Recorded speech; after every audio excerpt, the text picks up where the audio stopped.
మన ప్రభువును రక్షకుడైన యేసు క్రీస్తు అతి శ్రేష్టమైన నామాన్ని బట్టి ఈ ఉదయకాల హోసన్న దైవ సందేశాలు అనే కార్యక్రమాన్ని వింటున్నా. దేవుని బిడ్డైన మీ అందరికీ పేరు పేరున వందనాలు. ప్రభువు మిమ్మల్ని నూతన సంవత్సర దీవెనల చేత మెండుగా నింపి నడిపించునుగాక. మన వ్యక్తిగత జీవితంలో ప్రతిరోజు ఆనందపడాలని, సంతోషంగా బ్రతకాలని కోరుకుంటాం. ఏ మనిషి వేదన కానీ, కన్నీళ్ళు కానీ, నష్టాలు కానీ కోరుకోడు. కానీ కొన్నిసార్లు మన జీవితాల్లో ఊహించేది ఒకటి, జరిగేది ఒకటి. కొన్నిసార్లు ఆశిస్తుంటాం, అందకుండా పోతుంది. ఇది నాది అనుకుంటాం, కనబడకుండా పోతుంది. ఇవన్నీ మన జీవితంలో అనుభవిస్తున్నవేగా. అయితే నిజమైన ఆనందం, నిజమైన సంతోషం నువ్వు సంపాదించిన వెండిలోనూ, బండిలోనూ, బంగారంలోనూ, సిరులో ఉండదు అనే సంగతి కూడా మనం అప్పుడప్పుడు వింటుంటాం, చాలాసార్లు అనుకుంటుంటాం. ఇది నిజమైన తెలిసినా దాని వెనక పడుతూనే ఉంటాం. అయితే విచిత్రం, ఒక కీర్తనకారుడు జీవితంలో ఆనందం కలగడానికి తగిన కారణం ఎప్పుడు తాను ఆనందపడ్డాడో ఇక్కడ రాశాడు. కీర్తనకారుడు రాసిన 31వ కీర్తనలో 7వ చరణంలో చక్కని మాట రాయబడింది. నీవు నా బాధలను దృష్టించి ఉన్నావు, నా ప్రాణబాధను నీవు కనిపెట్టి ఉన్నావు, కావున నీ కృపను బట్టి నేను ఆనందభరితుడినై సంతోషిస్తున్నా. అంటే తనకు బాధలు వచ్చాయట. బాధలు ఎవ్వరూ పట్టించుకోలే. అతనికి ఆ బాధలు వచ్చాయేమిటి అని ఆలోచించడానికి కూడా ఇష్టపడలే. కానీ విశేషమైన కృప ఏమిటంటే అక్కడ రాయబడిన చక్కని మాట, నీవు నా బాధలను దృష్టించా. అంటే దేవుడు తప్పనిసరిగా నీ బాధలను గమనిస్తాడు.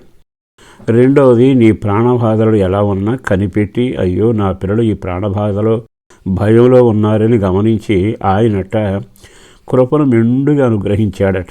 కావున నీ కృపను బట్టి, ఉన్నదేమో బాధల్లో ఒక రకంగా సమస్యలు ఎక్కువ అవుతున్నాయి, కానీ దేవుడు వారి పట్ల కృపను విస్తరింపజేస్తే ఆ కృపను బట్టి ఆనందభరితుడినై సంతోషించి. అంటే దేవుని కృప నీకుంటే అన్ని విషయాల్లో సంతోషం కలుగుతుంది. కృప ఏం చేస్తుందట? అక్కడ 2 పనులు చేసింది.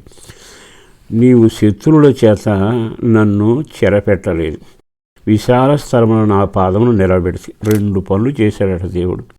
ఒకటి, శత్రువు చేతికి అప్పగించకుండా, వాళ్ళు వచ్చి చుట్టుముట్టి నాశనం చేసి గోలగోల చేయకుండా, వాళ్ళకి వశం కాకుండా ఇతను కాపాడాడు. రెండవది, ఇరుకులు పడకుండా పాదాన్నట విశాల స్థలంలో నిలబెట్టాడు. అప్పుడు ఆనందంతో నింపబడ్డా. ఈరోజు అర్థమైంది ఈ మాట. జీవితంలో 2 సమస్యల వలన నీకు ఆనందం కరువు అవుతుంది. ఒకటి ఏమిటంటే సమస్యలను నిన్ను చెరపెట్టడం.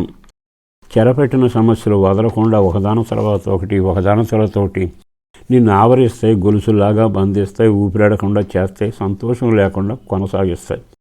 కానీ దేవుడు అంటాడు, నీ శత్రువుల చేత నీకు బాధ కలగకున్నట్లు వాళ్ళ చేతికి నిన్ను అప్పగించను. రెండవది, పాదం అట విశాల స్థలంలో పెట్టాడంట. అంటే ఇరుకులు బాధపడుతున్నాడు, పాదాన్ని విశాలపరిచి స్థలం విశాలం చేశాడు.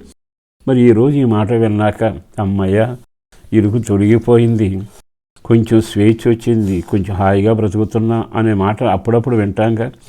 అంటే ఇరుకేమో నీకు సంతోషం లేకుండా చేస్తుంది, తర్వాత శత్రువులేమో చెరపట్టి నీకు నెమ్మది లేకుండా, ఎటు కదలనివ్వకుండా బిగిస్తారు.